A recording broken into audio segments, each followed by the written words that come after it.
आना शुरू हो गए, ताकि अगेन बेस्ड अपॉन के क्या प्रॉब्लम्स है स्टाफ की, आप उनको इंगेज कर सकते हैं utilizing some data driven kind of an approach. अभी तक तो हम सिंपल उसके ऊपर करते हैं कि एक बंदा आके कह देगा, दो बंदे आके कह देंगे, लेकिन अगर आप can record all of that data and process it, it can help you make this kind of decision making. ठीक है, फिर एक चीज होती है which is known as predictive analytics. Predictive analytics ये कहती है कि हम हिस्टोरिकल डाटा देखते हैं और उसके जरिए हम कुछ मॉडलिंग वगैरह करके फ्यूचर फोरकास्टिंग करते हैं।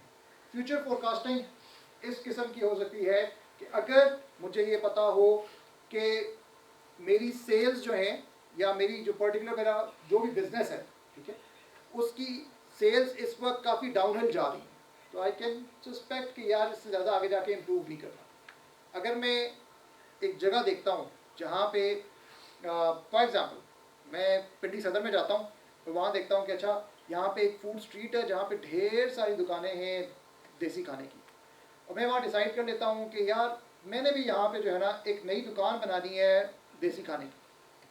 Now what are the chances कि लोग बाकी दुकानें छोड़ के मेरी दुकान पे आएंगे? या मैं ये डिसीजन नहीं लेता, मैं ये डिसीजन ले लेता हूँ कि अच्छा मैं चलो यहाँ पे बैठ के बनाता हूँ कोई चाइनीज़ रेस्टोरेंट बना लेता हूँ।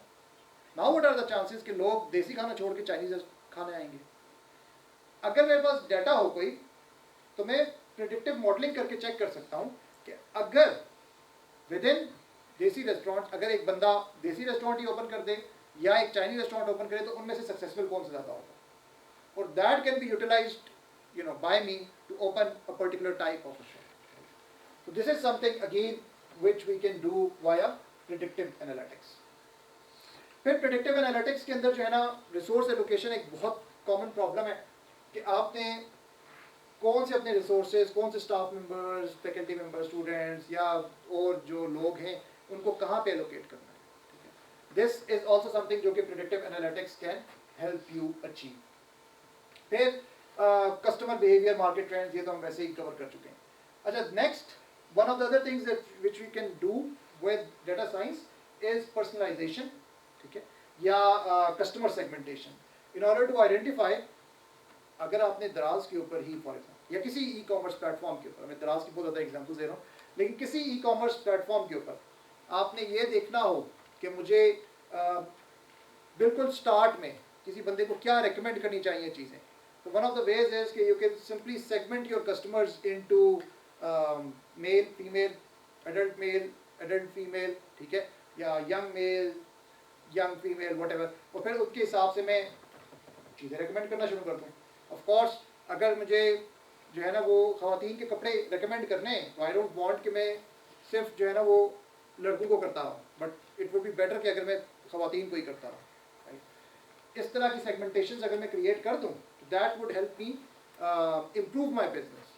ये सेगमेंटेशंस कैसे होती हैं कि once I have record of all the customers and information about their age, information about their gender, then I can segment the customers into various groups or categories, and then based upon that make some kind of a decision making.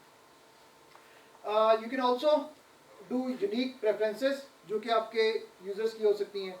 Unique preferences in the sense कि जब आपने देखा हो काफ़ी सारी काफ़ी, अब तो खैर बहुत ही कम होता है, लेकिन आपके पास जो है ना कुछ मोबाइल एप्लीकेशंस वगैरह के अंदर डार्क मोड या लाइट मोड होता है। वो क्यों है? क्योंकि हर बंदे का अपना एक प्रेफरेंस है कि वो डार्क मोड में कोई चीज़ देखना चाहता है या लाइट मोड में देखना चाहता है। ट्विटर पे भी यही है और जो है ना आई गेस फेसबुक में भी है, but I am not sure about that.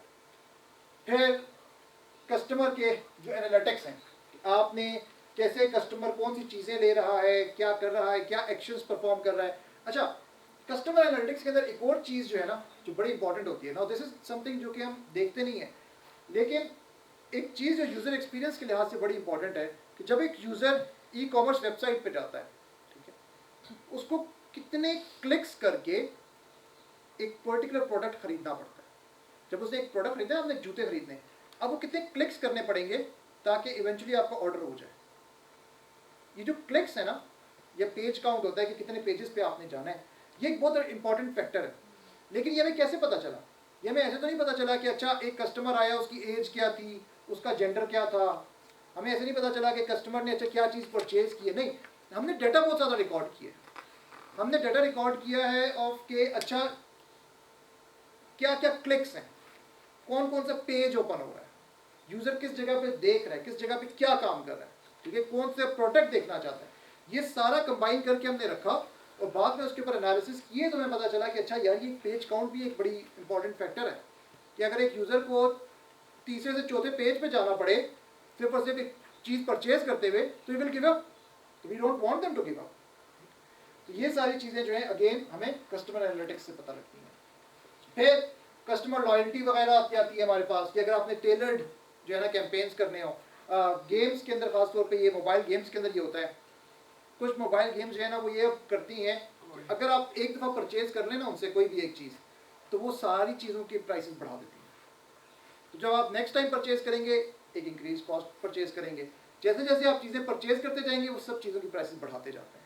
तो ये आजकल कुछ जो है ना वो कुछ गेम्स के अंदर ये होता है। फिर हमारे पास जो कस्टमर का एक्सपीरियंस है, again this is the same thing कि कस्टमर को बेस्ट एक्सपीरियंस कैसे देना है। दिस इज अगेन समथिंग जो कि हम डाटा साइंस के ज़रिए अचीव कर सकते हैं। बेस्ट डिसीजन मेकिंग क्या हो सकती है, रिस्क क्या हो सकते हैं। हम ये नहीं चाहते कि जब ई कॉमर्स प्लेटफॉर्म पे यूज़र्स आएँ आके कुछ चीज़ अपने कार्ट में डालें और उसके बाद छोड़ के चले जाएं। ये जो चीज़ें हैं ना कि अर्ली वो कार्ट के अंदर लोग चीज़ें डालते हैं लेकिन परचेज नहीं करते, this is a very major problem in e commerce. ये आइडेंटिफाई करेंगे तो फिर हम किसी तरीके से इसको रिजॉल्व करेंगे ना, तो सिंप्लीफाई करेंगे तो इसको कुछ होगा। फिर हमारे पास आ जाता है रिस्क इन टर्म्स ऑफ के हमारी मार्केट कैसे चेंज होगी, राइट। अगर हमारे सारे लोग पाकिस्तान में हेल्दी खाने की तरफ जाना शुरू हो जाए और हम इधर बैठ के अगेन जो है ना कोई ट्रेडिशनल किस्म के रेस्टोरेंट खोलना शुरू करते हैं, तो we be at a very high risk as oppose to के लोग हमारे सारे सही देसी ऑयली खाना खाने में इंटरेस्टेड हैं और हम जो है ना वो हेल्दी इंस्टॉलेशंस क्रिएट करना शुरू करते हैं। Again it's a risk, right, we don't want to take that. फिर हमारे पास इसके अलावा एक और चीज़ ये आती है कि कुछ केसेस में हम कंप्लीटली रिस्क को अवॉइड नहीं कर सकते, तो हम रिस्क को मिटिगेट कैसे करेंगे या उनका जो इफेक्ट है उसको हम कम कैसे करेंगे, जो रिस्क के साथ जो पोटेंशियल प्रॉब्लम्स एसोसिएटेड है। इसके लिए भी अगेन इन्फॉर्म डिसीजन मेकिंग हम यूज़ कर सकते हैं कि क्वालिटी कैसे इन्हांस हो सकती है चीज़ों की, ठीक है, ट्रस्ट कैसे बिल्ड हो सकता है, एरर्स कैसे जो है ना आप मिनिमाइज कर सकते हो।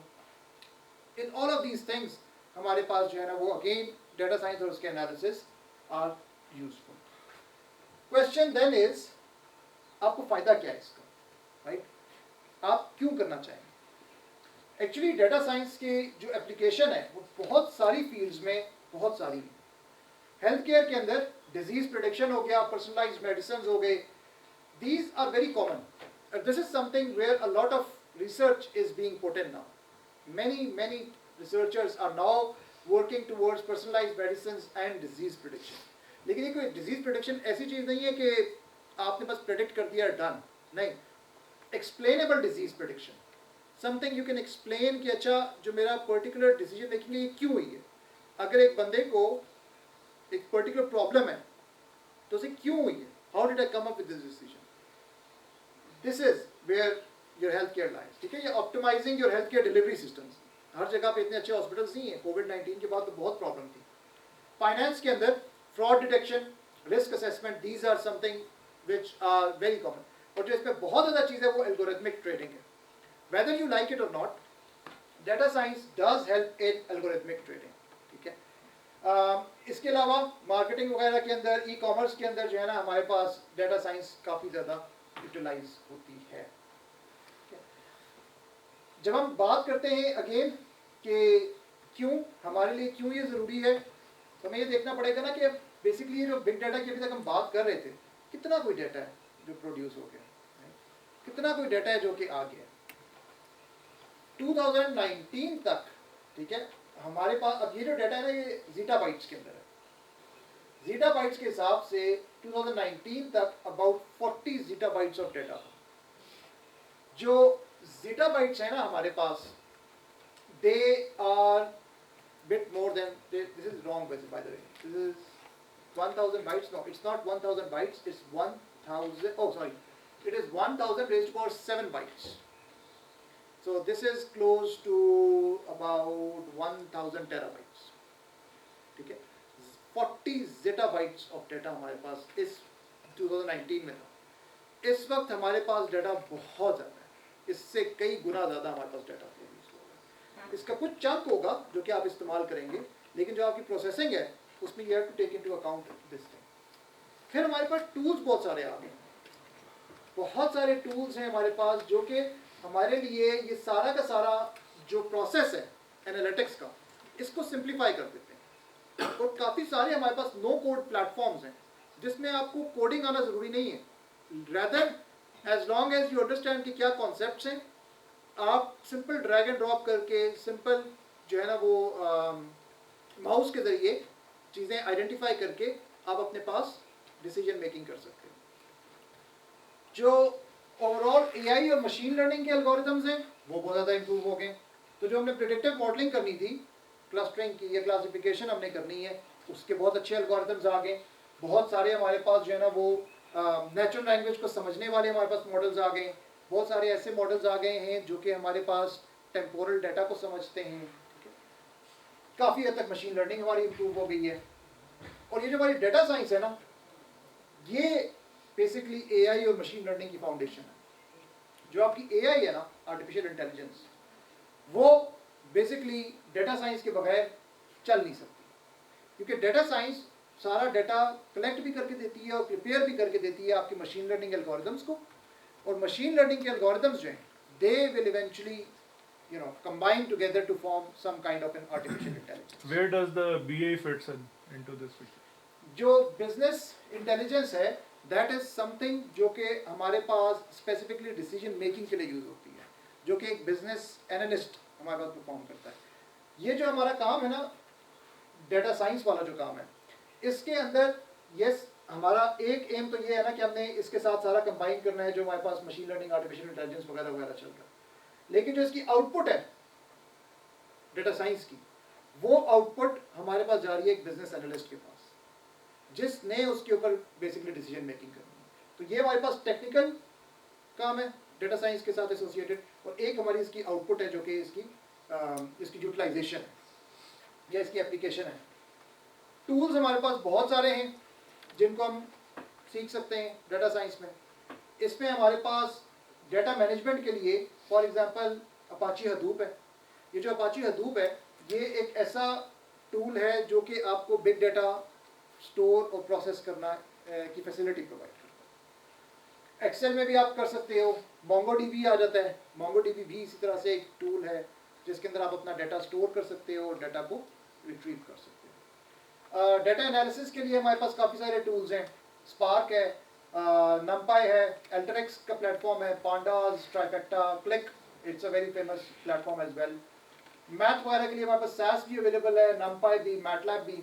प्रोग्रामिंग में हमारे पास पाइथन और स्टूडियो वगैरह अवेलेबल हैं। मशीन लर्निंग और एआई के लिए हमारे पास पाइटॉर्च है, वेका, टेंसरफ्लो। इसके अलावा हमारे पास जो है ना वो विजुअलाइजेशन जो है उसके लिए हम टैबलो यूज़ कर सकते हैं, मैटप्लॉटलिब और पावर BI भी हम यूज़ कर सकते हैं। ओवरऑल ये जो पूरे स्टैक है ना आपके पास, जब हम बात करते हैं ना एक डाटा साइंटिस्ट की, डाटा साइंटिस्ट ये सब चीज़ें नहीं जानता, लेकिन एटलीस्ट वो इन सब के अंदर से एक एक चीज़ ज़रूर जानता होगा, और वो एक he would be able to combine these things together, ठीक है, into kind of like pathway, into kind of like workflow, जो कि डाटा एक्विजिशन से लेके हमारे पास जो डिसीजन मेकिंग है वहाँ तक काम सारे ख़त्म कर सके। ठीक हो गया? तो ओवरऑल जो अभी इस वक्त हमारे पास इस वर्कशॉप में भी होगा ना, उसके अंदर ये सब चीज़ें नहीं होंगी। उसके अंदर हम बेसिकली हम करेंगे रैपिड माइनर, एक टूल करेंगे use.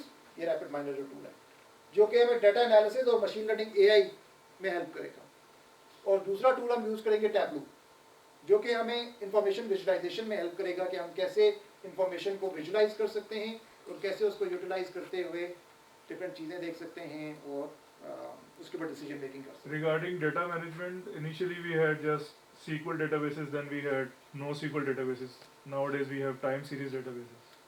Time series we had earlier on as well, but now Now it's more commonly used in yeah, industry. graph Real time analysis data are- and everything. graph databases are also very Graph, common. There are many other database. I mean databases में तो आप data management में बहुत सारे tools हैं.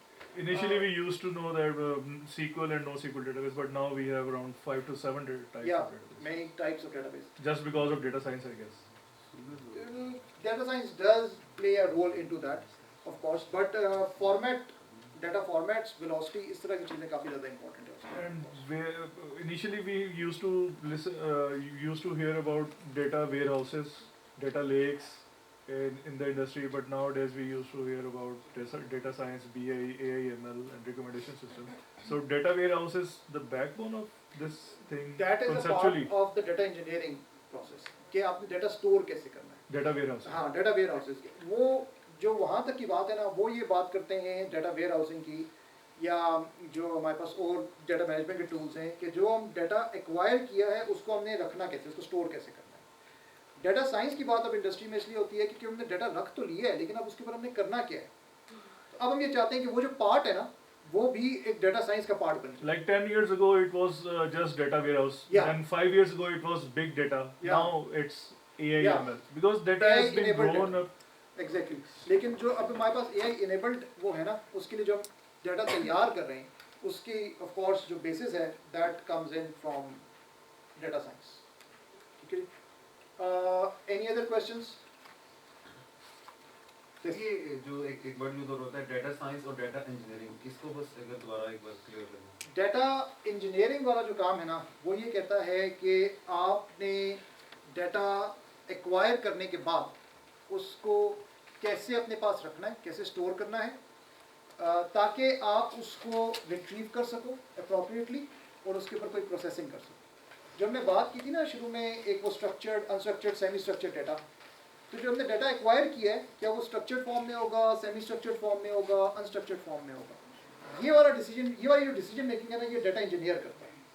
Plus वो कहाँ store होगा, कोई डेटाबेस यूज़ होगी, कोई फाइल यूज़ होगी, किस किस्म के काम होंगे, ये एक डाटा इंजीनियर करता है. डाटा साइंटिस्ट जो है ना, वो अपना पूरा डाटा साइंस का ना, वो पूरा जो हमने एक वो देखा है ना पाथवे, प्रॉब्लम फॉर्मुलेशन से लेके चलता है और आगे आगे फीचर इंजीनियरिंग, एवरीथिंग, Visualization. वो कंप्लीट काम करता है. एक्चुअल डाटा कहाँ स्टोर होगा, ये डाटा इंजीनियर की रिस्पॉन्सिबिलिटी है, लेकिन वो जो पूरी डिसीजन मेकिंग को सपोर्ट करना है, वो सारा का सारा काम डाटा साइंटिस्ट की. तो डाटा साइंटिस्ट इन्फ्लुएंस करेगा, कंक्लूड करके कोई रिजल्ट्स इनिशिएट करेगा. डाटा साइंटिस्ट प्रॉब्लम भी आइडेंटिफाई करेगा. हाँ, जो इंजीनियर है वो उसको इंफ्रास्ट्रक्चर बेसिकली हाँ, वो इंफ्रास्ट्रक्चर करेगा. बिजनेस एनालिस्ट जो है ना, बिजनेस एनालिस्ट प्रॉब्लम नहीं आइडेंटिफाई करता. बिजनेस एनालिस्ट को चार्ट्स मिलते हैं या विजुअलाइजेशन मिलती है, जिसकी बेसिस पे वो डिसीजन मेकिंग करता है. डाटा साइंटिस्ट प्रॉब्लम भी आइडेंटिफाई करता है कि अच्छा मैं ये वाली प्रॉब्लम सॉल्व करना चाहता हूँ. यानी कि डाटा साइंटिस्ट का ये काम भी होगा कि मैं ये चाहता हूँ कि मेरे जो कस्टमर्स की इंगेजमेंट है वो इन्हांस हो, या जो मेरे जो सेल है मेरे प्रोडक्ट्स की वो इम्प्रूव हो. ये एक प्रॉब्लम फॉर्मुलेशन है. तो डाटा साइंटिस्ट ने ये काम भी करना है और उसके साथ साथ बाकी सारी चीज़ें भी करनी है. ठीक है. What to achieve and how to achieve. Yes. What to achieve भी पता है और how to achieve. Yeah. Any other questions, please? Sir जैसे आप दो सॉफ्टवेयर की बात कर रहे हैं, टैबल्यू की और एक Rapid Miner जी. तो क्या ये मैक पे हो जाते हैं इंस्टॉल, मैकबुक पे? ऐसे नहीं Linux होते पे तो फिर नहीं इसके होता. लिए कुछ गाइडेंस देंगे कैसे होंगे? लिनक्स पे टैबलो नहीं होता. I मैक installed पे Tableau है on my actually. Mac a few hours ago. अभी मैंने चलाया नहीं है. वैसे टैबलो का वो है क्लाउड वर्जन है जो कि ऑनलाइन आ जाता है, तो यू कैन यूज इट. अभी फिलहाल कंप्यूटिंग लैब 1 में हमने इंस्टॉल किया है. लेकिन हमें इसकी प्रैक्टिस अगर बाद में जाके करनी है तो फिर क्या करेंगे इसको? या टैबलो क्लाउड यूज कर लें, जी ठीक है. वो ऑनलाइन है. या फिर जो है ना, फिर इसमें देखना पड़ेगा. मैक का मुझे इसका आइडिया नहीं, कह रहे हैं कि होता है तो फिर ट्राई. ठीक है. ये अभी हम कितना सर लेवल का कर लेंगे, ये कितना में आ जाएगा? कितना आ जाएगा? थ्योरी और प्रैक्टिकल क्लासेस में थोड़ा सा डिफरेंस है. जो थ्योरी वाली क्लासेस हैं, I try to explain as many concepts as I can, लेकिन जो प्रैक्टिकल वाली हैं that they are going to be a bit more hands on, so you will get to work with और play with some tools as well. यहाँ से आई Dummy data. yeah dummy Dummy data. of course some sample data, Sample there are data. some other things as well. यहाँ पे essentially at the end of this particular workshop I hope कि जब आप कल को जाके किसी डेटा साइंटिस्ट का इंटरव्यू लें या खुद अगर जाके जाना किसी से बात करना चाहें तो आपको कॉन्सेप्ट इतने पता हो कि यू अंडरस्टैंड कि क्या बात हो रही है। तो ये बेसिक है। अदरवाइज ये बहुत बड़ा कोर्स है। डिग्री यस, पूरी डिग्री है ये। तो सर ये जितनी हम बात कर रहे हैं बैकएंड पे, तो आपको डाटा होगा तो आप आगे ये सब कुछ करेंगे। अब अगर आप इंटरनेशनली देखें वो तो गैगल वगैरह पे डाटा काफ़ी चीज़ें मिल जाती हैं। पाकिस्तान लेवल पे अगर हम बात करें डाटा की कोई सोर्स है हमारे पास या वही है जो है इंटरनेशनल पाकिस्तान के अंदर भी हमारे पास कुछ है। पाकिस्तान ब्यूरो ऑफ स्टैटिस्टिक्स कुछ करता है और एक पाकिस्तान ओपन डाटा समथिंग है, वो भी कुछ डाटा देते हैं। थोड़ा थोड़ा डाटा देते हैं, बहुत एज ज़्यादा अ स्टूडेंट हम उसको जो आप बता रहे हैं पहले डिपार्टमेंट, उसको हम कह सकते हैं हमें डाटा दे, हमें करना है कुछ। ये इसका मैं कुछ जवाब नहीं दे सकता कि डिपार्टमेंट आपको डाटा देगा कि नहीं क्योंकि देगा। बाकी तो इंटरनेशनली तो ओपन सोर्स वर्ड होते हैं पहले भी। हाँ, जो पाकिस्तान ओपन सोर्स वाले हैं वो तो बिल्कुल ऑनलाइन रखते हैं, वहाँ से आप पिक कर सकते हैं। वो केगल के साथ भी लिंक्ड है। और जो पाकिस्तान ब्यूरो ऑफ स्टैटिस्टिक्स हैं उनसे आपको रिक्वेस्ट करनी पड़ती है। तो लेकिन आपको ये है कि डाटा दिया जा सकता इस कोर्स के बाद जुम्मे की शाम को हम अपने आप को डाटा साइंटिस्ट कह सकते हैं।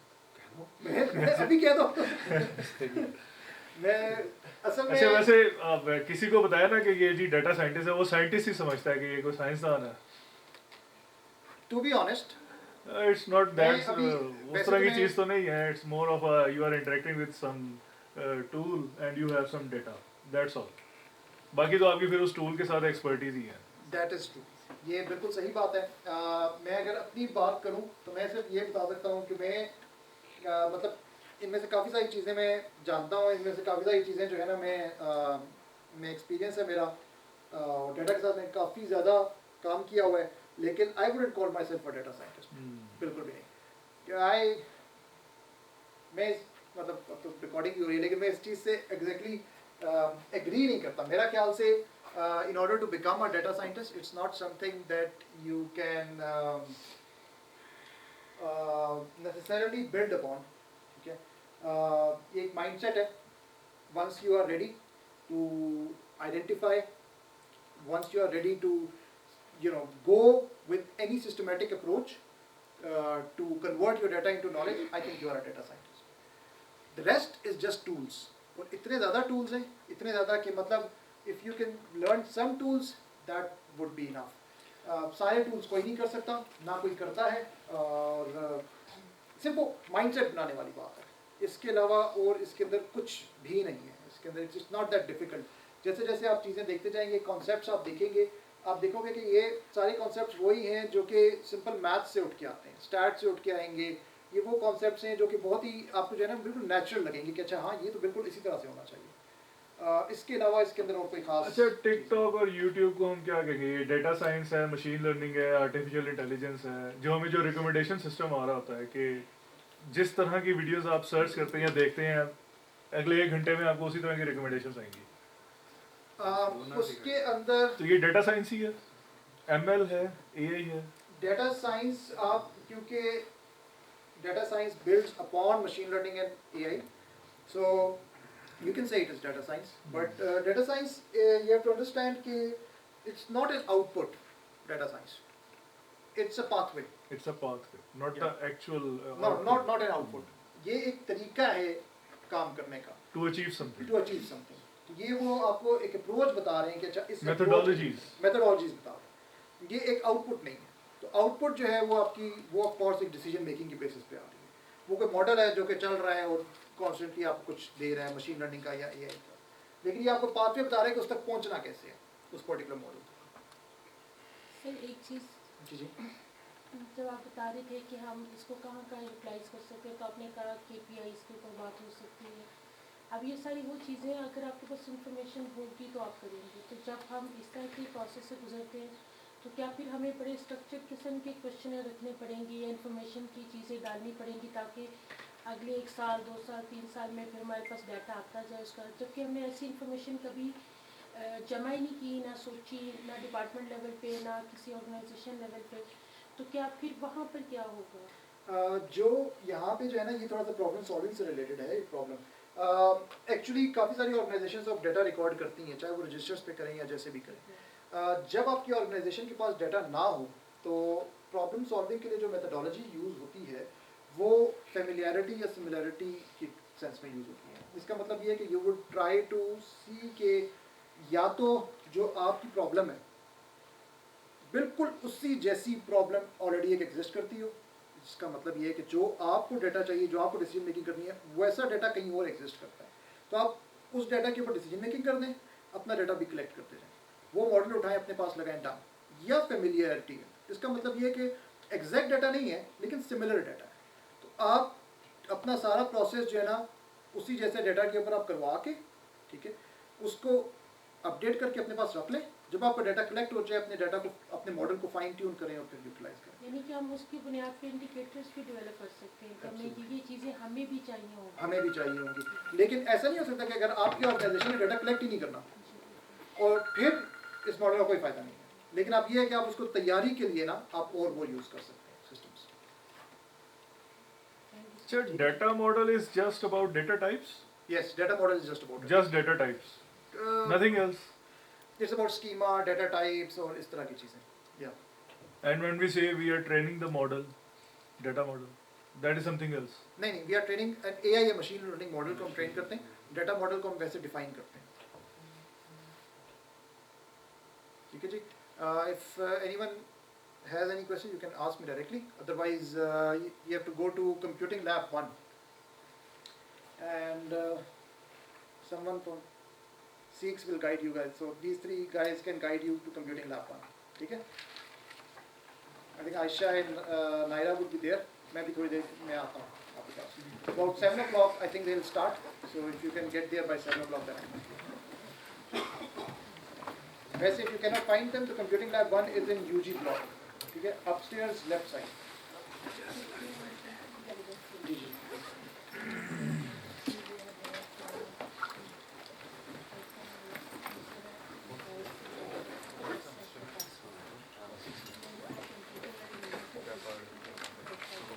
किया है फोन लेकिन आपने जो एंड्रॉइड वाले पे वो आपने सेटअप किया हुआ है, जो आपने गूगल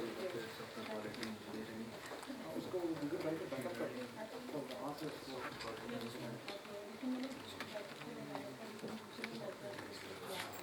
चलो मैं आपको आज नहीं लेकिन कल पूछ के बता दूँगा।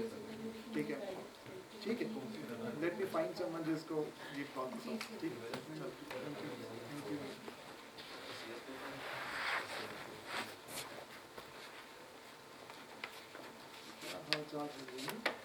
और भाई कैसे हैं? टोपी रख के यार कैसे हैं? ठीक ठाक? सुनाओ। बस लगे शुक्र। बस अभी इसी का साथ चलना मैं नाइस, गुड जॉब। उधर वो हमारे भाई भी हैं, हमारे भाई हाँ, मुझे इधर ही जी रहे होंगे।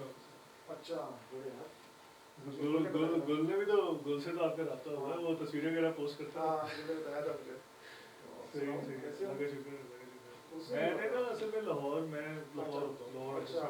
तो मैंने वैसे ही नर्स का पेज देखा, हाँ। लिंक्डइन में मैंने कहा तो फाद भाई करवा रहे हैं, जाना चाहिए। तो मैं स्पेशल 5 दिन के लिए ना प्राइवेट मतलब ट्रिप पे आया हूँ, मैंने कंपनी का और अच्छा। जी ऑफिस है, G11 में ऑफिस है। मैंने कहा जी आज मैं नहीं आ रहा, आज मैं ट्रैवल कर रहा हूँ। अच्छा, बाकी मैं उन्हें बता दूंगा कि मैंने 4 साढ़े 4 दिन निकल जाए। बहुत बेहतरीन। तो मतलब मैं शौकिया जो है ना, नहीं, मतलब बहुत मैं कहा फाद भाई यार, ने बहुत जो है ना चीज़ बतानी है Very तो बस वो nice. लिखता जा रहा हूँ बस आसान। जबरदस्त यार, वेरी नाइस। चले I hope it's going to इंशाल्लाह ठीक है? इंशाल्लाह। चलो मैं Thank you. थोड़ी देर में आता हूँ। ओके।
पीसी शट डाउन कर दूं?